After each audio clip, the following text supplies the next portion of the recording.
considering race in college admissions. That's our first subject today on CNN 10. I'm Carl Azus. It's good to see you this Wednesday. A trial has begun at a U.S. District Court in Boston, Massachusetts, and the case is expected to eventually make it to the U.S. Supreme Court. It concerns Asian American college applicants and the admissions practices at Harvard University, one of America's most famous and prestigious colleges. A group called Students for Fair Admissions is suing Harvard. It says the university discriminates against Asian American applicants and unfairly favors African Americans and Hispanic Americans. How? Well, when it comes to recruiting letters, Harvard sends them out to Black, Hispanic, and Native American students who have high grades and a score of at least 1,100 on the SAT. Asian American men are sent recruitment letters only if their combined SAT score is at least 1,380, and Asian American women a score of at least 1,350. Lawyers for the Students for Fair Admissions say this is discrimination. Harvard's admissions dean says it is not, that the process is used to get students who normally wouldn't think about applying to Harvard to do it. Asian Americans make up about 22% of Harvard's current freshman class. They make up 6% of the U.S. population as a whole. In the past, the U.S. Supreme Court has ruled that race can be considered as one factor in college admissions. This is part of something called affirmative action, which aims to encourage businesses and colleges to have more members of minority groups. The group that brought the lawsuit against Harvard was founded by people who oppose affirmative action. It says that in addition to Harvard's recruiting letter practices, the university manipulates students' personal ratings to benefit Black and Hispanic applicants, but to disadvantage Asian Americans, and that the practice is illegal because it amounts to racial balancing. Harvard says it considers race only to help certain applicants, not to count against them, and that it needs to do this in order to reach its educational goals, which include a diverse campus.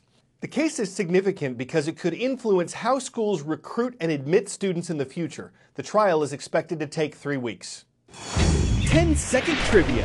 What is located between San Francisco and Hawaii? The Great Pacific Garbage Patch, the South Equatorial Current, the Spratly Islands, or the Bering Sea?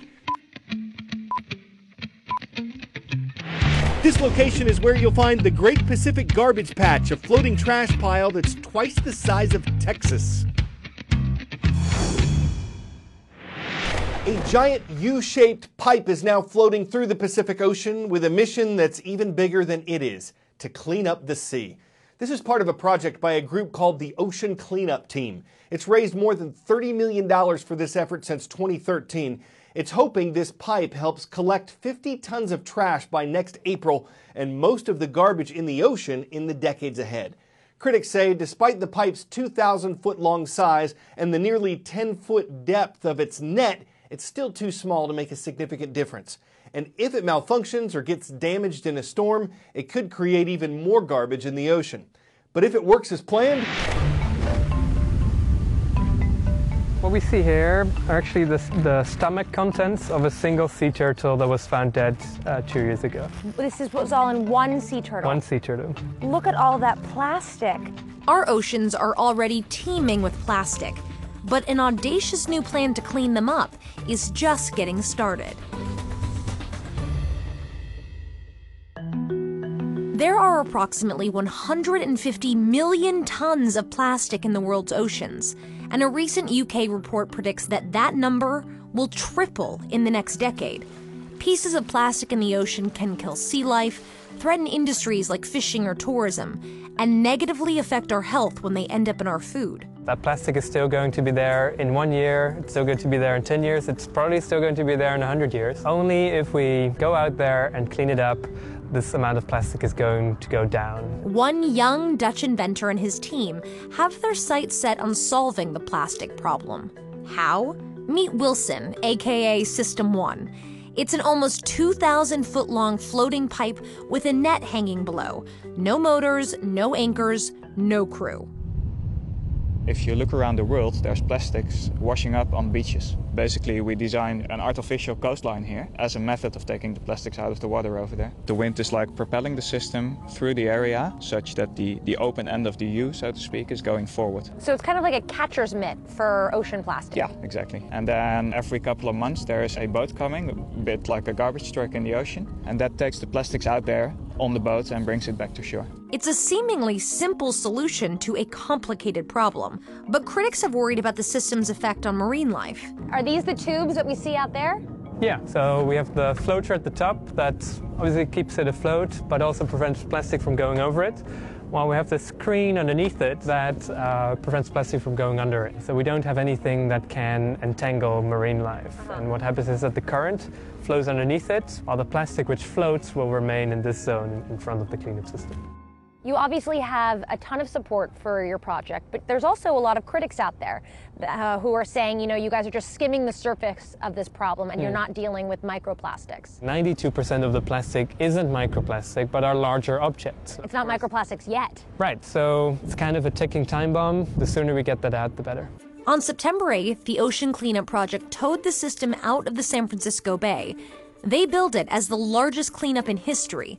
That's because they're starting with the Great Pacific Garbage Patch, a floating mass of trash more than twice the size of Texas. People actually do really care, and they do want this problem to be solved, which makes me hopeful that if we get this first system working, that then we can actually get this to scale. He says the first haul of plastic is expected to come back in the next few months. The group plans to make consumer products out of recycled plastic from the patch. This pair of sunglasses, we already made this from plastic coming out of the Great Pacific Garbage Patch. But the ultimate goal? To clean up 90% of ocean plastic by the year 2040. Back in the day, people said, well, there's no way to clean this up. The best thing we could do is not make it worse. But to me, that's a very uninspiring message. You know, everyone wants the future to be better than the present. And that's what we hope to achieve with this cleanup. In Denmark, where the average life expectancy is 79.5 years, there's a word called hygge. In France, whose life expectancy is almost 82 years, the term is raison d'être. And in Japan, which has the world's second highest life expectancy of over 85 years, the word is ikigai. There are similarities between the terms. Today we're explaining what that means in Japan.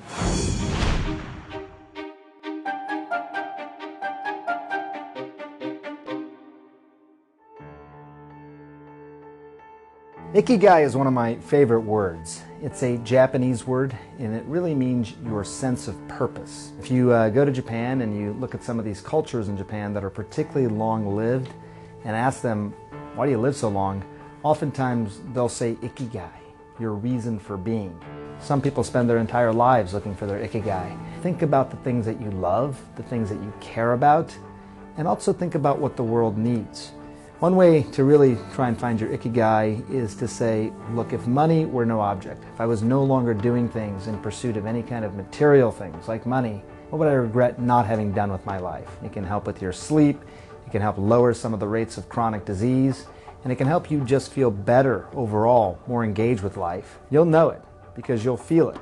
It's that flow-like state. It's Ikigai that could help you live to 100.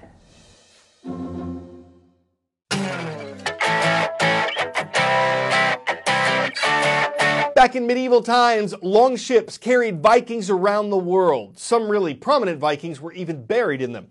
That's what this is thought to be, a sort of Viking coffin. Recently discovered in southern Norway, the ship measures almost 66 feet long. Finding something like this is rare. Only 3 other well-preserved longships have ever been found in Norway. There are no plans to dig it up right away, but scientists hope to run some tests on it in the months ahead to find out what kind of condition it's in.